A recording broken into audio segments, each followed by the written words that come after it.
Yeah, listen up. This one's for the queens who rise from the ashes. Healing scars and building castles, protecting peace, setting boundaries, walking in their power unapologetically. Welcome back to the Pinterest Board Mama podcast, where we're shifting ideas around prioritizing yourself in motherhood. This is where moms get to completely transform their health and show up as the mom they desire to be without the mom guilt. They become their Pinterest Board Mama selves. I'm your host, Amanda Rurik. All right. This week, we're going to talk about falling into fall. And so, slowing down, finding your rhythm. I really wanted to talk about this and share this with you. And I'm not talking about slowing down just for a day or just for the season of fall that we happen to be in right now. I'm talking about how you live your life every single day. I'm talking about looking at your daily routines and schedule for how you're structuring your days. This is your rhythm. This is the pace at which you're living life. So I want to start by asking a question. For the majority of your days, how are they structured? So I'll give you two examples to help illustrate this. So example one, are you waking up and getting ready, then rushing into your morning, making breakfast, kids are up, making lunches, coffee, letting the dog out, and then getting off to school, work, or maybe homeschooling, whatever it looks like for you? You're jumping from task to task throughout the whole day, and you're just trying to get things checked off your to-do list, right? So that's example one. Example two is waking up, slowly getting your day started. Maybe you're getting some morning sun, taking some time to journal, meditate, bring intention into your day, pull in some gratitude. Maybe you're doing an EFT tapping practice, and then you're rolling into breakfast. Kids are waking up, you're preparing for the day, take the dog out for a walk, and you continue on with whatever your plans are for the day, whether, again, that's dropping the kids off at school or homeschooling, doing some work, whatever that looks like for you. Okay? So that was two examples of two very different days. Both of these days, you're doing the same things, but they're done in very different energy. They're done in a very different rhythm. Can you feel the difference? One was very rushed and chaotic and intense, where one was more slow, intentional, inviting, calm. So I love talking about this and bringing this into awareness because honestly, we don't even realize that this is happening. So if you find yourself reflecting and feeling like, wow, most of my days are kind of like example one, rushed, chaotic, all over the place, task to task, go, go, go. It's not your fault. Honestly, we've been conditioned so much by society. Okay, we don't even realize that we get into this rhythm, right? It's very innocent. It's very much, it just kind of happens. Like you just fall into it, and then before you know it, it's just chaos every single day. And like I said, society has trained us to be on the go, go, go, and to feel bad for prioritizing ourselves, our health, our rest, without feeling guilty about it. We've become so disconnected from ourselves, our values, our nature, and being outside in nature. So let's talk more about some simple things that you can do to get back into your rhythm, because most likely you don't like being in the constant go, go, go rushing state. It feels very stressful. It feels very heavy. It feels very constricting. So I'm willing to bet that that's not a place that you want to stay in. So I want to share some things that you can do to start slowing down your days and really finding that calm, that peace, that more intentional rhythm. That way you feel more connected, more in tune, and honestly, you're going to be more calm and patient with your kids as well. So I'm also going to preface this by saying that you don't have to do all of these things. I am just sharing a list with you to give you some ideas. So pick one that sounds the most exciting for you, or one that you feel would be the easiest for you to start with.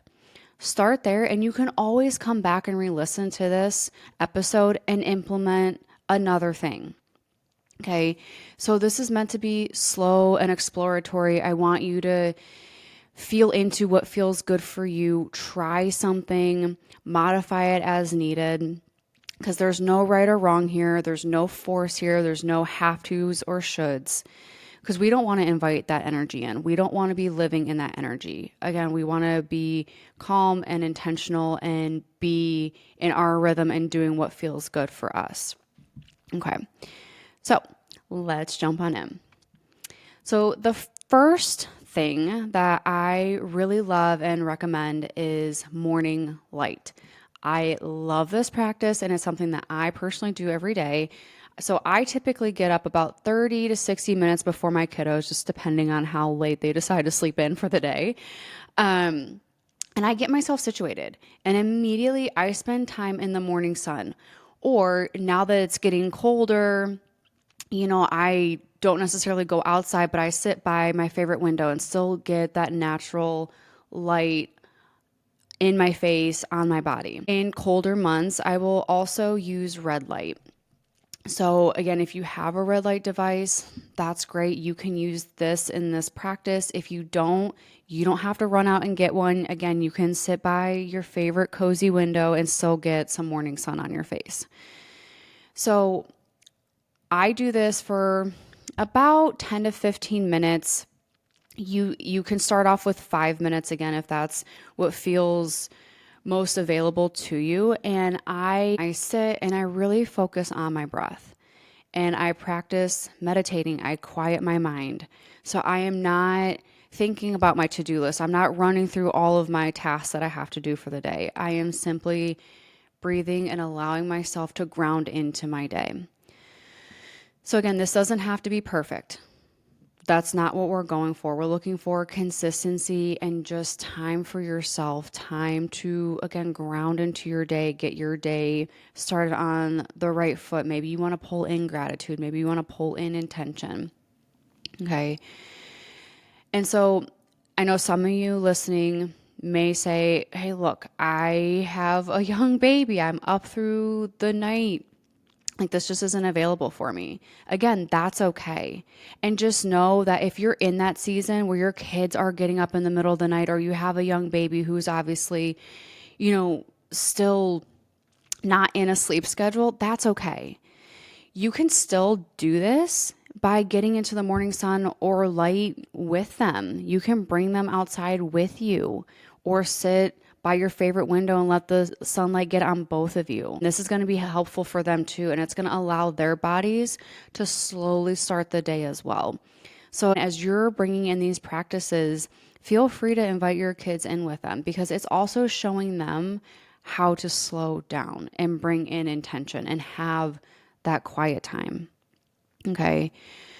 So another thing I will say about this is, ideally, we are getting this sun or red light, whichever one you're using. Ideally, you're doing this without glasses or contacts in, because this is going to filter the light away from your eyes, and we really want that light to get into your eyes, because this is going to support circadian rhythm. So again, this doesn't have to be perfect, but do what you can to support this natural light on your face, on your body, and you will start to feel the difference.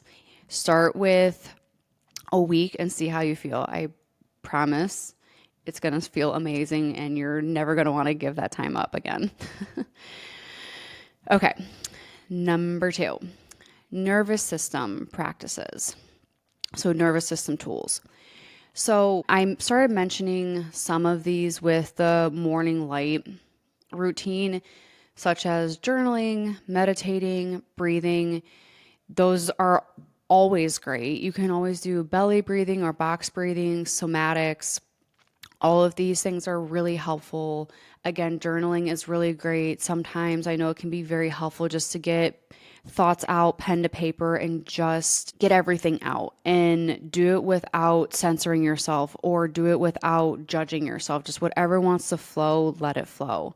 That's a really great practice. Another thing that I really, really love is EFT tapping. And it is something that I have recently been certified in, and it has been completely life-changing for me, my clients, friends, family. Absolutely love it. And so another thing that you can also do beyond this, list of tools that I just walked through, routines and habits can also support your nervous system. So again, if we're rushing through our day and constantly on the go, go, go, this is going to keep our nervous system in a heightened place.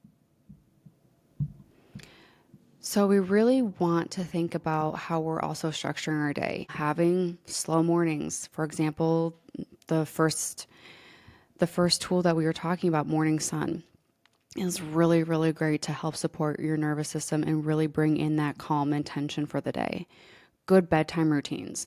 So consider having no screens 30 to 60 minutes before going to bed. This also includes immediately when you're waking, are you jumping on your phone instantly? Are you checking your phone for emails, texts, whatever it may be? These things and being on your phone is very stimulating. It's going to instantly turn your brain on, and we were not wired for that. As humans, we were not meant to be on devices, to have the constant blue light. It's a shock to your system. It instantly puts your body into a fight or flight mode. And we don't want that immediately when we're waking up or when we're trying to go to bed. It's very disruptive to sleep, circadian rhythm, and again, really having that calm, intentional start to the day.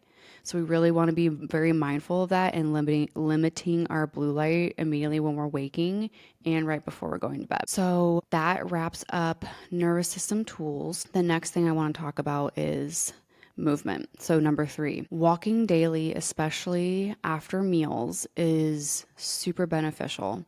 So if you can get outside for 20, 30 minutes, you are going to have so many benefits come along with that. Not only are you getting movement, you're burning off some calories, but if you're doing it after a meal, it's also going to lower your blood sugar spike that happens when you eat.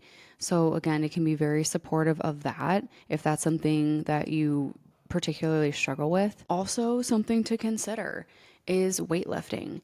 So I know a lot of my listeners out there are very used to doing intense cardio 4 or 5 days a week, or exercising for long periods of time, an hour, 2 hours. I know I used to be that person too.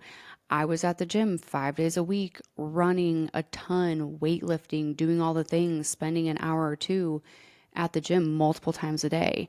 And I didn't realize how terrible this was for my body. I thought I was doing a good thing, but all I was doing was keeping my body in a state of constant stress, and my body was breaking itself down. I never had a chance to heal and do what I was wanting it to do. It just drives too much stress, and it's just too much on the female body. So we really want to focus on balanced movement and exercising while also nourishing and resting our body. So there is a very delicate balance that we just want to be very mindful of. So if you're one that isn't used to exercising or being in the gym at all, no problem. Start with getting a daily 30-minute walk in, or doing 3 10-minute walks after each of your meals, breakfast, lunch, and dinner. You can start there and gradually work your way up if you want to do 45 minutes or so. Again, this is very beneficial. Lots of great benefits with walking and just getting movement in. If you are already very comfortable in the gym and weightlifting and doing a ton of exercise, I really encourage you to take a look at that and reassess how much time you are exercising. So if you are doing intense cardio multiple times a week, or you're at the gym 4, 5, 6 days a week and just not allowing your body to really rest in between exercise sessions, I encourage you to pull back. 2 to 3, maybe 4 times a week is all you need.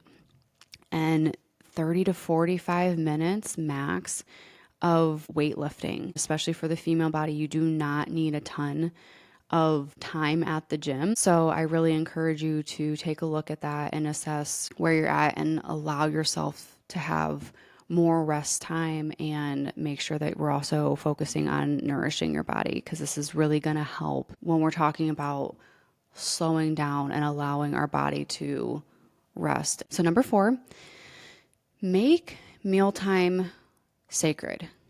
I know so many of us, especially as moms, are either skipping breakfast, skipping lunch, those are the two most common, or snacking throughout the day and not actually eating a meal. I encourage you to slow down and actually make mealtime an enjoyable experience. So this should be 3 times a day where you're sitting down, maybe with your kids as a family, and you're actually enjoying your food. You're chewing your food, you're connecting with your loved ones. Again, this should be a very slow and relaxing time of the day. Again, we're talking 20, 30 minutes. So I know for those that have babies or young kiddos, this time can often feel very chaotic, especially if, you're trying to get out the door to school or work or, stay, within our routines for dinner, bedtime, all that good stuff. I understand. I get it. But remember, your kids are learning and watching from you. So if you are also not sitting down, you're feeling rushed, you're feeling stressed, and you're feeling chaotic, they are going to pick up on that energy and also bring that into mealtime. So we want to really slow down and sit, enjoy our food, because not only is it going to help nourish our body better, not only is it going to keep us calmer and in the moment enjoying this time, but your kids are going to mirror this as well.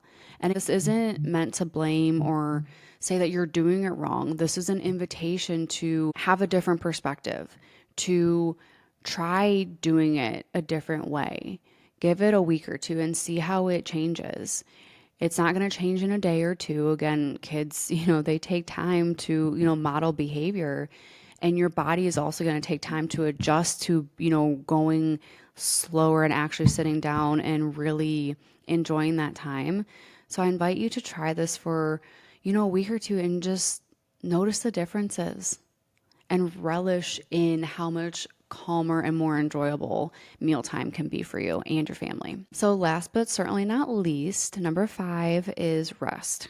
And my intention with this is to really help you change your relationship with rest.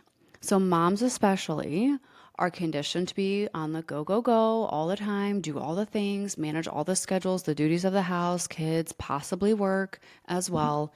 It's a lot. It's heavy, and it can feel like a laundry list of things to cross off your list every single day. I hear you. I'm in it with you as well. However, if we don't allow ourselves to rest, especially without guilt, we are going to burn out. That can look like severe exhaustion. That can look like terrible migraines and headaches. That can look like having multiple sicknesses a year, right? I mean, I know we all get sick, 1, 2, 3 times a year, especially if you have young kiddos. But if you're getting sick every single month, that's a sign that you're exhausted, your body is worn out, you're burnt out. So we really want to make this a priority, because society and life are always going to keep you on. There's always going to be something to do. But again, it's taking a moment to assess, okay, where can we rest? Where can I sit down for maybe 10 minutes during the middle of the day? Maybe it's during nap time. Maybe it's when your kids are having free play. Maybe it's when they're at school, where you just say, I'm just going to take 10 minutes for me. I am going to meditate. I'm going to sit outside and get some fresh air, or maybe go for a walk, or maybe it is doing an EFT tapping session or journaling. Again, all of these things that we've talked about, they can be layered in, they can be done together to really give your body and soul what it needs, and to nourish yourself and to prioritize yourself too. Because the reality is when you are pouring from an empty cup day after day after day, at some point, you're just going to collapse. You're going to burn out. So we want to make sure that we're doing these things that can help fill our cup, especially as moms. That way we can pour into our family better, a little bit more easily, right? And that's the goal. That's what all of us moms want. So I encourage you to build in some rest time for yourself, do something for you, and see how that really feels in your body. Notice the calm, notice the lightness coming over you, the calmness coming over you, because it really is a beautiful gift that you can give to yourself, and only you can do it. No one else is going to tell you to go rest. Certainly not your kids or society or any external forces. It's something that you have to give yourself and just say, I need this. So that is my invitation for you all this week. Again, you don't have to start out by doing all 5 of these things. Start with whatever one feels the most easeful for you or feels the most exciting for you. Try it out for a couple weeks. Notice how you feel. Notice the shift. Notice the difference in how you're feeling, how it feels in your body. And if you want to continue, I invite you, of course, to layer in all 5 of these, because these really are the foundations for healing and feeling really good in our body and creating a sense of calm in our life. All right. Well, I hope you enjoyed this episode as much as I have. Of course, if you want to connect with me, I would love to hear from you. DM me, ask me questions. I have a link below to my Instagram. You can always reach out to me there. You can also get access to my new free resource, also linked below in the show notes. I hope this episode has been helpful, and I can't wait to have you tune back in for the next episode. Bye.